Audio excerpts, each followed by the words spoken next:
ஹே warriors, நிறைய GST users notice receive பண்றது இந்த ஐடிசி மிஸ்மேட்சால தான். சம்டைம்ஸ் சில பேர் அதிகமான ஐடிசியை கிளைம் பண்ணிடுறாங்க, அதனால நோட்டீஸை ஃபேஸ் பண்றாங்க. ஒரு கம்பெனியோட ஐடிசி ரெக்கான்சிலேஷனை எப்படி ஈஸியா பண்றதுன்னு சொல்லிட்டு இந்த செஷன்ல பார்க்கலாம். செஷன் இப்போ ஸ்டார்ட் பண்ணலாம். ஒரு ஐடிசி ரெக்கான்சிலேஷன் பண்றதுக்கு நமக்கு ஃபர்ஸ்ட் டேட்டாஸ் வேணும். ஒன்னு பர்ச்சேஸ் டேட்டா, இது நம்ம பர்ச்சேஸ் பண்ணது. And second GSTR 2B data.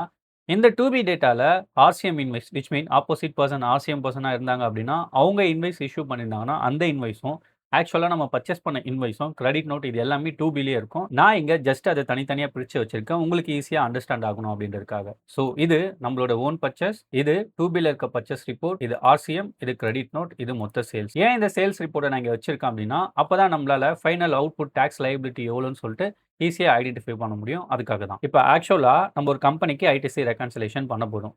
So அதுக்கான ஸ்டெப் பை ஸ்டெப் ப்ராசஸை இப்போ நம்ம பார்க்கலாம். ஸோ ஃபர்ஸ்ட் நம்மளோட ஓன் பர்ச்சேஸ். இந்த ஓன் பர்ச்சேஸ்ல நம்ம கவனிக்க வேண்டிய விஷயம், நம்ம பர்ச்சேஸ் பண்ண எல்லாமே எலிஜிபிளா நான் எலிஜிபிளா அப்படின்னு சொல்லிட்டு தான். ஸோ நான் இங்க என்ன பண்ணிருக்கேன் அப்படின்னா, எது எலிஜிபிள் எது நான் எலிஜிபிள் சொல்லிட்டு இங்க ஸ்டேட்டஸ் வந்து கொடுத்து வச்சிருக்கேன். இதை எப்படி நீங்க உங்களோட இதுக்கு செக் பண்ணோம் அப்படின்னா, ஸோ ஃபர்ஸ்ட் இந்த கம்பெனி நேமும் நீங்க வாங்கின ப்ராடக்ட் என்னன்னு சொல்லிட்டு ஐடென்டிஃபை பண்ணுங்க. உங்க பிசினஸ் ரிலேட்டட் பர்ச்சேஸா இருந்துச்சு, அது உங்க பிசினஸ்க்கு தான் யூஸ் ஆகுதுன்னா அதுக்கு ஐடிசி எலிஜிபிள். மத்த எதுக்குமே ஐடிசி எலிஜிபிள் கிடையாது. ஸோ அது எல்லாமே நம்ம கண்டிப்பா ரிவர்ட் பண்ணணும். ஸோ இங்க வந்து பாருங்க, ABC packaging, fast courier service, office smart, digital lab, tech solution and இது எல்லாமே வந்து பாத்தீங்க அப்படின்னா ஐடிசிக்கு எலிஜிபிள். அண்ட் இந்த ஃபர்னிச்சர் ஹோல்டும் ஐடிசிக்கு எலிஜிபிள் தான். அண்ட் அகைன் கீழே பாருங்க, இந்த ABC restaurant, club elite private, holiday travels இது எல்லாமே பிளாக்டு கிரெடிட். ஸோ ஜிஎஸ்டி படி இதுக்கு எதுக்குமே நம்ம ஐடிசியை கிளைம் பண்ணக்கூடாது. இந்த ஐடிசியை நம்ம கண்டிப்பா ரிவர்ஸ் தான் பண்ணணும். பட் உங்க 2B ரிப்போர்ட்ல ஐடிசி அவைலபிலிட்டி எஸ்என் தான் இருக்கும். அங்க எஸ்என் இருக்கிறதுனால நம்ம ஐடிசியை கிளைம் பண்ணிடக்கூடாது. கண்டிப்பா இந்த ஐடிசியில நம்ம ரிவர்ஸ் பண்ணி ஆகணும். இங்க நீங்க கன்ஃபியூஷன் ஆகக்கூடாது. ஃபார் எக்ஸாம்பிளுக்கு சொல்றேன், நீங்க ஒரு ட்ரெஸ் பர்ச்சேஸ் பண்றீங்க, அதுக்கு டாக்ஸ் இன்வைஸ் வாங்குறீங்க அப்படின்னா, விச் மீன் உங்க ஜிஎஸ்டி கொடுத்து பர்ச்சேஸ் பண்றீங்க, அதுக்கான இன்வைஸை வாங்குறீங்கன்னா, அது நீங்க திரும்ப சேல் பண்ற மாதிரி இருந்தா அதுக்கான ஐடிசியை கிளைம் பண்ணலாம். பட் அது நீங்க யூஸ் பண்ற மாதிரி இருந்தா ஐடிசிக்கு அவைலபிள் கிடையாது. அந்த ஐடிசியை நம்ம ரிவர்ஸ் பண்ணணும். ஓகே, இப்போ இந்த 3 ஐடிசியுமே நம்ம ரிவர்ஸ் பண்ணோம். அதுக்காக நான் இங்க நான் எலிஜிபிள்னு மென்ஷன் பண்ணிட்டேன். இங்க ரிவர்ஸ் பண்ண வேண்டிய ஐடிசியை டைரக்டாவே மைனஸ் வேல்யூல குடுத்துட்டேன். ஸோ அப்போ நம்ம இப்படி சம் பண்ணும்போது நமக்கு ஈஸியான வேல்யூ இங்க கிடைச்சிரும். நம்ம தனியா போய் ஒர்க் பண்ணணுன்ற அவசியம் நமக்கு இருக்காது. இப்போ நெக்ஸ்ட் பர்ச்சேஸ் 2Bக்கு போலாம். இந்த பர்ச்சேஸ் 2B ரிப்போர்ட்ன்றது ஜிஎஸ்டில இருந்து நம்ம டவுன்லோட் பண்ண வரும் பாத்தீங்களா, அந்த ரிப்போர்ட் தான். ஸோ நம்மளோட பர்ச்சேஸும் ஜிஎஸ்டிஆர் 2Bல வந்திருக்க பர்ச்சேஸ் ரிப்போர்ட்டும் கரெக்டா மேட்ச் ஆயிருக்கா நம்ம செக் பண்ணணும். ஸோ இங்க வந்து பாத்தீங்கன்னா நான் எது மேட்ச் ஆயிருக்கு, எது மேட்ச் ஆகல அப்படின்னு சொல்லிட்டு இங்க மென்ஷன் பண்ணியிருக்கேன். ஸோ அது ஈஸியா எப்படி ஐடென்டிஃபை பண்றது அகைன் இன்னொரு வாட்டி நான் உங்களுக்கு சொல்லி காட்டுறேன். இந்த பர்ச்சேஸ் ரிப்போர்ட்ல யூனிக்கானது இந்த இன்வாய்ஸ் நம்பர் தான். ஸோ இதை நான் காப்பி பண்ணிட்டு அண்ட் இங்க வந்து பேஸ்ட் பண்ணிடுறேன். உங்களுக்கு ஐடென்டிஃபிகேஷனுக்கு வேணும் அப்படின்னா இந்த நேமையும் நீங்க எடுத்துக்கலாம். ஸோ ஜஸ்ட் இதையும் காப்பி பண்ணி இந்த பர்ச்சேஸ்ல பேஸ்ட் பண்ணிடுங்க. அண்ட் இங்க இந்த காலமை செலக்ட் பண்ணுங்க. Conditional formatting, highlight, duplicate value. அப்போ ஒரு இன்வாய்ஸ் வந்து இன்னொரு தடவை இருந்துச்சுன்னா அது டூப்ளிகேட். அப்போ இந்த கலர்ல சேஞ்ச் ஆயிடும். இங்க கலரே ஃபில் ஆகாம இருக்கு பாத்தீங்களா, இதை தான் இப்போ நம்ம நோட்டீஸ் பண்ணணும். இப்போ இங்க பாருங்க, இந்த நியூ ஸ்டேஷனரி, இந்த நியூ ஸ்டேஷனரின்றது 2Bல மட்டும் தான் இருக்கே தவிர நம்மளோட பர்ச்சேஸ்ல இல்ல. அது எப்படிடா நம்ம பர்ச்சேஸ் பண்ணாத ஐட்டம் இங்க 2Bல ரிஃப்ளெக்ட் ஆகும்னு கேட்டா, இப்போ நிறைய ஃபேக் சேல்ஸ் நடக்குது. அந்த மாதிரியும் அப்டேட் ஆகலாம். அப்படி இல்லைன்னா நீங்க உங்களோட டேட்டால அந்த பர்ச்சேஸ் என்ட்ரியை போடாம இருந்திருக்கலாம். இங்க 2 காரணம் இருக்கு. எந்த 2 காரணமும் வேணாலும் அப்ளிகபிளா இருக்கலாம். ஸோ நம்ம என்ன பண்ணலாம் அப்படின்னா, நம்ம பர்ச்சேஸ் என்ட்ரியை மறந்துட்டோம். அது 2Bல ரிஃப்ளெக்ட் ஆயிருக்கு. இது ஆக்சுவலா பர்ச்சேஸ் பண்ணது தான். ஸோ அந்த சினாரியோவை பேஸ் பண்ணி இப்போ இந்த ரெக்கான்சிலேஷன் நம்ம கம்ப்ளீட் பண்ண போறோம். ஸோ அதனால நான் எக்ஸ்ட்ரா அண்ட் 2B அப்படின்ற ஸ்டேட்டஸை நான் இங்க கொடுத்துருக்கேன். அண்ட் அகைன் இங்க வந்து பாருங்க, இந்த 2மே வந்து பார்த்தீங்கன்னா கலர்ல ஃபில் ஆகாம இருக்கு. ஸோ இதை எது ரெஃபர் பண்ணுது அப்படின்னா, அகைன் பர்ச்சேஸ் டேபுக்கு வாங்க. பர்ச்சேஸ் டேபுக்கு வந்தீங்க அப்படின்னா, இந்த டெக் சொல்யூஷன் ஃபர்னிச்சர் வேர்ல்டு நம்ம பர்ச்சேஸ்ல இருக்கு. பட் ஆனா 2Bல வரல. இதுக்கான காரணம் என்னவா இருக்கும் அப்படின்னா, சப்ளையர் இன்னும் ஜிஎஸ்டியை ஃபைல் பண்ணியிருக்க மாட்டாரு. அவர் ஃபைல் பண்ணல அப்படின்னா நமக்கு இங்க ரிஃப்ளெக்ட் ஆகாது. இஃப் சப்போஸ் அவர் ஜிஎஸ்டியை நம்பரை தப்பா போட்டு ஃபைல் பண்ணியிருந்தாலும் நமக்கு இங்க ரிஃப்ளெக்ட் ஆகாது. உங்களுக்கு இங்க 2Bல வரல அப்படின்னா அந்த ஐடிசியை கிளைம் பண்ணக்கூடாது. உங்க சப்ளையருக்கு கால் பண்ணி ஜிஎஸ்டியை ஃபைல் பண்ண சொல்லி புஷ் பண்ணுங்க. ஒன்ஸ் அவர் ஃபைல் பண்ணதும் உங்க 2Bல அடுத்த மாசம் கூட ரிஃப்ளெக்ட் ஆகும். அப்ப கூட நீங்க கிளைம் பண்ணிக்கலாம். பட் இப்போ மேனுவலா அதை கிளைம் பண்ணக்கூடாது. இங்க எதெல்லாம் அவைலபிளா இருக்கோ அதை மட்டும் தான் நம்ம கிளைம் பண்ண போறோம். இதை நம்ம கிளைம் பண்ணவே போறதில்ல. அதனால நம்ம இதை கன்சிடர் பண்ண வேண்டாம். இந்த 2 இன்வாய்ஸ்மே எப்ப ரிஃப்ளெக்ட் ஆகுதோ அப்ப நம்ம கிளைம் பண்ணிக்கலாம். ஸோ நெக்ஸ்ட் நம்ம என்ன பண்ண போறோம் அப்படின்னா, ஒரு மெயின் பேஜ் டேஷ்போர்டா கிரியேட் பண்ண போறோம். ஒரு மெயின் பேஜ் நான் கிரியேட் பண்ணிக்கிறேன். ஆக்சுவல் பர்ச்சேஸ்ல இருக்க ஐடிசி எவ்வளோ அப்படின்னு பார்க்கலாம். விச் மீன் நம்ம பர்ச்சேஸ் பண்ணது. ஸோ ஒரிஜினல் பர்ச்சேஸ் எவ்வளோ அப்படின்னு சொல்லிட்டு பார்க்கலாம்.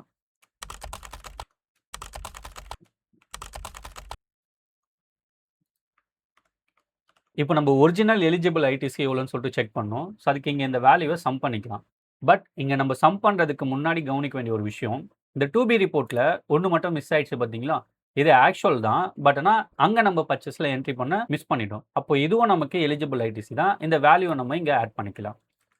நான் அப்படியே காப்பி பண்ணிட்டு, அகைன் இந்த இடத்துல பேஸ்ட் பண்ணிடுறேன். ஓகே. ஸோ அந்த டேட்டாவ நான் இங்க ஆட் பண்ணிட்டேன். Roll number 10 குடுத்துருறேன். இப்போ நம்ம சம் பண்ணா ஒரிஜினல் ஐடிசி எவ்வளோன்னு நமக்கு தெரிஞ்சிரும். அதனால இப்போ நான் சம் பண்ண போறேன். இந்த வேல்யூவ அப்படியே சம் குடுத்துருங்க. இங்க நம்ம டைரக்ட்டா மைனஸ் குடுக்கிறதுனால, இந்த வேல்யூ எல்லாமே ஆட்டோமேட்டிக்கா அட்ஜஸ்ட் ஆகிடும். ஸோ அதனால தனியா நம்ப வேல்யூவ எடுத்து, அகைன் இத மைனஸ் பண்ணி அந்த வேல்யூவ கொண்டு வரணுன்ற அவசியம் இங்க இருக்காது. ஸோ டைரக்ட்டா இங்க நீங்க செல்லுலயே மைனஸ் குடுத்தீங்கன்னா, ஆட்டோமேட்டிக்கா அதுவே சம் பண்ணும்போது அட்ஜஸ்ட் ஆகிடும். ஸோ ஜஸ்ட் இப்படி டிராக் பண்ணிக்கோங்க. நம்ம எலிஜிபிள் ஐடிசி எவ்வளோன்னு சொல்லிட்டு நமக்கு இங்க தெரிஞ்சிரும். ஸோ இப்போ நம்ம என்ன பண்ண போறோம் அப்படின்னா, அப்படியே காப்பி பண்ணிக்கலாம். காப்பி பண்ணிட்டு, இந்த மெயின் போர்ட்ல நம்ம பேஸ்ட் பண்ணிடலாம். இங்க அப்படியே பேஸ்ட் குடுத்துறாதீங்க. ஸ்பெஷல் குடுங்க. ஓகே. அந்த வேல்யூ நமக்கு இங்க கிடைச்சாச்சு. இப்போ நெக்ஸ்ட்டு 2பில இருக்க பர்ச்சேஸ் எவ்வளோ அப்படின்னு சொல்லிட்டு பார்க்க போறோம். 2பில நமக்கு இருந்துச்சு பார்த்தீங்களா? அதுதான் எலிஜிபிள்க்கான பர்ச்சேஸ். இங்கேயும் அதே மாதிரி நம்ம சம் குடுக்க போறோம். ஸோ சம் குடுத்து வேல்யூவ ஆட் பண்ணிக்கலாம். ஜஸ்ட் டிராக் பண்ணுங்க. நமக்கான வேல்யூ கிடைச்சிரும். அண்ட் இங்க ரொம்ப முக்கியமான விஷயம், அன்எலிஜிபிள் ஐடிசிக்கு நான் இங்கேயும் பாருங்க, மைனஸ் பண்ணி தான் மார்க் பண்ணி வச்சிருக்கேன். அண்ட் நம்மளோட 2பிலயுமே அத நம்ம கண்டிப்பா மைனஸ் பண்ணணும். அப்படி மைனஸ் பண்ணா மட்டும் தான் நமக்கு கரெக்ட்டான வேல்யூ கிடைக்கும். ஸோ இத நம்ம அப்படியே கிளைம் பண்ணக்கூடாது. எது எது அன்எலிஜிபிள் ஐடிசியோ, இந்த 3மே அன்எலிஜிபிள் ஐடிசி தான். அதனால நான் இத 3த்தையுமே மைனஸ்ல மார்க் பண்ணி வச்சிருக்கேன். ஸோ இப்போ சம் பண்ணீங்கன்னா கரெக்ட்டான வேல்யூ நமக்கு கிடைச்சிரும். இத அப்படியே நம்ம காப்பி பண்ணிட்டு மெயின் பேஜ்ல பேஸ்ட் பண்ணிடலாம். ஸோ அகைன் ஸ்பெஷல் குடுங்க. ஸோ இப்போ நமக்கு ஒரு டீவியேஷன் இதில தெரிஞ்சிரும். எது எலிஜிபிள்க்கு நமக்கு ஒரிஜினலா வந்திருக்கு, எது வரல அப்படின்னு சொல்லிட்டு. ஸோ அதுக்கு என்ன பண்ணலாம் அப்படின்னா, ஒரிஜினல் வேல்யூ மைனஸ் அண்ட் நமக்கு கிடைச்சிருக்க எலிஜிபிள் வேல்யூ. ஸோ அப்படியே டிராக் பண்ணோம் அப்படின்னா, இந்த வேல்யூ வந்து மிஸ் ஆகுது. அது எதனால மிஸ் ஆகுதுன்னு சொல்லிட்டு நமக்கே தெரியும். ஏன்னா, இந்த 2 இன்வாய்ஸுமே நமக்கு அப்டேட் ஆகல. அப்போ இங்க பாருங்க. இதோட சம் வேல்யூ 9900. இந்த 2மே தான் நமக்கு மிஸ் ஆகுது. ஸோ கரெக்ட்டா நமக்கு இப்போ மேட்ச் ஆயிடுச்சு. ஸோ இப்போ நம்ம சில விஷயங்கள கம்ப்ளீட் பண்ணியாச்சு. ஸோ ஃபர்ஸ்ட்டு எது எலிஜிபிள் ஐடிசி, நான் எலிஜிபிள் ஐடிசின்னு சொல்லிட்டு ஐடென்டிஃபை பண்ணோம். அண்ட் செகண்ட் எது 2பில ரிஃப்ளெக்ட் ஆயிருக்கு, எது ரிஃப்ளெக்ட் ஆகல அப்படின்னு சொல்லிட்டு ஐடென்டிஃபை பண்ணிட்டோம். அண்ட் இப்போ எவ்வளோ கேப் இருக்குன்னு சொல்லிட்டு நமக்கு தெரிஞ்சிருச்சு. ஸோ இத மட்டும் வச்சு ஃபைனலா நம்ம ப்ரொசீட் பண்ணலாமான்னு கேட்டா கண்டிப்பா கிடையாது. இங்க நம்ம பார்க்க வேண்டியது நமக்கு ஏதாவது கிரெடிட் நோட் இருக்கா அப்படின்னு சொல்லிட்டு பார்க்கணும். பிளஸ் ஆர்சிஎம் இருக்கா அப்படின்னு சொல்லிட்டும் பார்க்கணும். ஸோ இந்த 2 இன்வாய்ஸ்லயுமே பாருங்க, கிரெடிட் நோட்டும் இருக்கு, ஆர்சிஎம்மும் இருக்கு. ஸோ இப்போ நான் என்ன பண்றேன் அப்படின்னா, அந்த கிரெடிட் நோட் எடுக்கிறேன். ஸோ இந்த கிரெடிட் நோட்னா என்னன்னு சில பேருக்கு தெரிஞ்சிருக்கும். சில பேருக்கு புதுசா இருக்கலாம். ஸோ அந்த கிரெடிட் நோட்னா ஃபார் எக்ஸாம்பிள் நீங்க ஒரு கஸ்டமர் கிட்ட ரூ. 10,000க்கு ப்ராடக்ட் வாங்குறீங்க. ஆனா அந்த ரூ. 10,000க்கான ஐடிசியும் எலிஜிபிளா கிளைம் பண்ணிட்டீங்க. நெக்ஸ்ட் ஒரு ரூ. 2,000 மட்டும் ரிட்டர்ன் பண்ணிட்டீங்க. அப்போ ஒரிஜினல் ப்ராடக்ட் வேல்யூ எவ்வளோ? ரூ. 8,000. ஆனா நீங்க கிளைம் பண்ண ஐடிசி எவ்வளோ? ரூ. 10,000. ஸோ அப்போ அந்த ரூ. 2,000க்கான ஐடிசிய நம்ம எக்ஸஸா கிளைம் பண்ணியிருக்கோம். அத கண்டிப்பா நம்ம ரிவர்ஸ் பண்ணணும். அந்த சிச்சுவேஷன்ல ஆப்போசிட் பார்ட்டி என்ன பண்ணுவாங்கன்னா, நமக்கு கிரெடிட் நோட் இஷ்யூ பண்ணுவாங்க. அந்த கிரெடிட் நோட் நமக்கு ரிசீவ் ஆச்சு அப்படின்னா, அத நம்ம இங்க அக்செப்ட் பண்ணும்போது, அந்த ஐடிசி வேல்யூ ஆட்டோமேட்டிக்கா நம்ம மைனஸ் பண்ணி ரிவர்ஸ் பண்ணிடலாம். ஸோ இதுதான் கிரெடிட் நோட். இதுல ஏதாவது டவுட் இருந்துச்சு அப்படின்னா, கீழ கமெண்ட் பண்ணுங்க. இப்போ நம்ம மெயின் டேஷ்போர்ட் போயிடலாம். போயிட்டு ஸோ இந்த வேல்யூ பாருங்க 4950ன்னு இருக்கு. ஸோ நம்ம என்ன பண்ணலாம்னா, இப்போதைக்கு இது நமக்கு தேவையில்ல. இத டெலீட் பண்ணிடலாம். ஸோ டெலீட் பண்ணிட்டு, கிரெடிட் நோட் எவ்வளோ அப்படின்னு சொல்லிட்டு இங்க நம்ம மென்ஷன் பண்ணலாம். ஸோ அதுக்கு கிரெடிட் நோட்ல போயிட்டு, இந்த டாக்ஸ் வேல்யூவ நம்ம அப்படியே காப்பி பண்ணிட்டு அகைன் மெயின் டேஷ்போர்ட் வந்து பேஸ்ட் பண்ணிடலாம். ஸோ அப்படி பேஸ்ட் பண்ணும்போது, நம்ம இங்க சம் பண்ணோம் அப்படின்னா, எவ்வளோ அவைலபிள் அப்படின்னு சொல்லிட்டு நமக்கு இங்க ஷோ பண்ணும். அத நம்ம இங்கேயும் ஒர்க் பண்ணிக்கலாம். இப்போதைக்கு நான் ஒர்க் பண்ணல. ஏன் ஒர்க் பண்ணல அப்படின்னா, நமக்கு ஆர்சிஎம்மும் இருக்கு. அதனால நான் ஒர்க் பண்ணல. ஸோ இந்த ஆர்சிஎம் ஆப்போசிட் பெர்சன் குடுத்திருந்தாங்க அப்படின்னா, ஆட்டோமேட்டிக்கா 2பில ரிஃப்ளெக்ட் ஆயிடும். ஸோ நம்ம மேனுவலா எதுவுமே பண்ண தேவையில்ல. நம்ம ஃபைல் பண்ணும்போது ஆட்டோமேட்டிக்கா அதுவே அட்ஜஸ்ட் ஆகிடும். இஃப் சப்போஸ் இல்ல நம்ப செல்ஃபா ஆர்சிஎம் பண்ணோம் அப்படின்னா, அது டேபிள் 3.1ல நம்ம கண்டிப்பா என்டர் பண்ணணும். கேஷ் லெட்ஜர்ல நம்ம பே பண்ணதுக்கு அப்புறமா, அதுக்கப்புறமா தான் நம்ம ஐடிசிஐ கிளைம் பண்ணணும். ஜஸ்ட் நீங்க அமௌண்ட்ட மட்டும் என்டர் பண்ணிட்டு, இங்க ஐடிசிஐ கிளைம் பண்றதுக்கு டிசைட் பண்ணீங்க அப்படின்னா, கண்டிப்பா எரர் தான் காட்டும். எவ்வளோ அமௌண்ட் கிளைம் பண்ணீங்களோ, அத கண்டிப்பா ரிவர்ஸ் பண்ணணும்.